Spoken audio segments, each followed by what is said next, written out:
Chapter 34. Wearing a bright red t-shirt and tan sweatpants, handcuffed behind his back to a wooden chair beside the oak table in the center of the interrogation room, Malik Parikh sneezed. Tiny globules of phlegm sprayed the air. "Bless you," Rick said sarcastically, waving his hand and backing up. Malik shook his head and looked directly at the two-way mirror that Dan sat behind in the observation room. Dan wasn't bothered. He knew he couldn't be seen behind the glass. In this way, he could spot lies from Malik more easily because the Indian adorned them with less disguise. Subconsciously, the Indian was not as guarded, even if he consciously knew he was being watched. Dan's attention traveled to the wrinkled, brown paper bag and box of tissue on the table. There wasn't much else to look at. The interrogation room was void of decoration and additional furniture. The only other item was an unadorned lamp hanging from the middle of the ceiling. "Tell us about Project X," Rick prodded. With a thick Indian accent, the small man answered, "What the hell is Project X?" "What the hell is Project X?" Rick mimicked, his blonde spiked hair trembling on his head as he paced back and forth in his black suit, a file tucked under one arm. Dan shivered whenever Rick's back was to the Indian. At these times, Malik's countenance gave hints of the most cold, empty expression. He exuded an ability to do terrible acts without hesitation or remorse. Malik said stiffly, "I don't know of a Project X." "I don't know of a Project X," Rick mimicked again, pulling on his violet tie. "Seriously, I do not know what you are talking about." "I'm serious. I don't know what you're talking about." "What the fuck are you doing?" "What the fuck are you doing?" He sat down at the table adjacent to Malik. "Stop that, idiot." "Stop it, dumbass." Malik's face turned bright red, but he remained silent. Rick fisted his hands, held his breath, making his face turn bright red. Dan chewed off a piece of beef jerky as he watched Rick's use of a paradoxical technique of interrogation. This involved mirroring the person to overcome their resistance. The mirroring was supposed to be obvious, though. Or rather, it wasn't supposed to be obvious. It was supposed to be subtle, removing barriers between interrogator and interrogatee without the latter's awareness. Rick wasn't so good at this technique. He always tended to mirror too identically the person he interrogated. This technique alone wasn't sufficient to break a person, but mixed with others, it could prove effective. Malik bent his head to scratch his ear and left shoulder. Rick did the same. "You are a fucking idiot."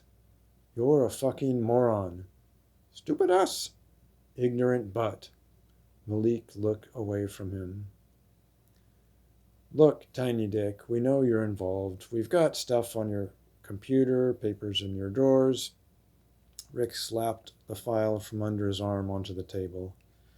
Dan watched as Rick continued to layer the age-old technique of bad cop, which would ease Dan's position of good cop. First, Rick had to establish firmly a sense of fear in the man. He had to be seen as malicious. Since Calvin had told them about the penis-enlarging pills, the Tiny Dick comment was more poignant with Malik than other taunts. Once Rick was seen as a threat, Malik would receive a good guy more easily to save him from the bad guy. Rick got close to Malik's right ear and whispered something, which widened the man's eyes. Rick then clapped his hands, causing the man to flinch. They had learned of Malik's phobia of moths, motiphobia, during the trip from the house to the van, crossing through a cloud of insects fluttering by the outside front door light. Malik's head had bounced around his shoulders, trying to avoid contact with the winged creatures. Dan was sure Rick just whispered something about moths to the Indian man. "I think I killed it this time," Rick said loudly. "It was a big one, Mal. I don't know how much longer I can fend them off, though." Malik's face beaded with sweat. "There is nothing there. You're just trying to... I have rights, fuckface." Psychologists aren't sure what the causes of phobia are, but people absent of them don't appreciate the extreme distress that the highly phobic person endures. The panic attacks that the average person may suffer from several times during his lifetime actually make him feel as if he's dying. But a highly phobic person endures worse and will do almost anything to avoid the feared object. Some people develop fears of the world outside their home, agoraphobias, which are so incapacitating that they stop leaving their house. "Look, Tiny Dick." Rick pulled out a jar from the paper bag on the table.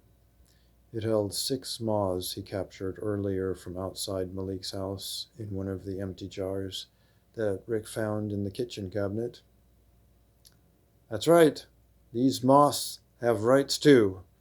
I'm going to make sure they get their rights. They have the right to lay eggs. Their young need a warm place to hatch and grow strong. The inside of your ear is perfect."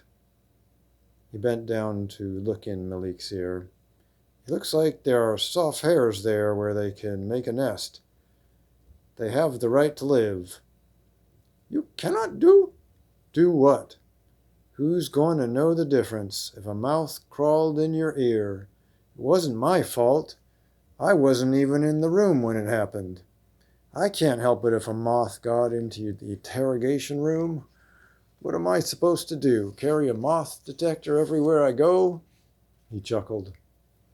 "I'm not even sure if there is such a thing." Malik bent his head down and scratched his left ear again with his shoulder. But once wasn't enough. He rubbed them together as though attempting to start a fire. "Think of it, Mal. Think of how loud the moth would be crawling down your ear canal, deeper, brushing against your eardrum. Think of the thunderous noises and invasive tickle." Then Rick, imitating Malik, scratched his ear with his own shoulder. "Oh, it itches. It itches so bad." Dan took another bite of the salty beef jerky. The Indian continued rubbing his ear. "Stop it!" Rick kept mirroring. The Indian's earlobe was bright red.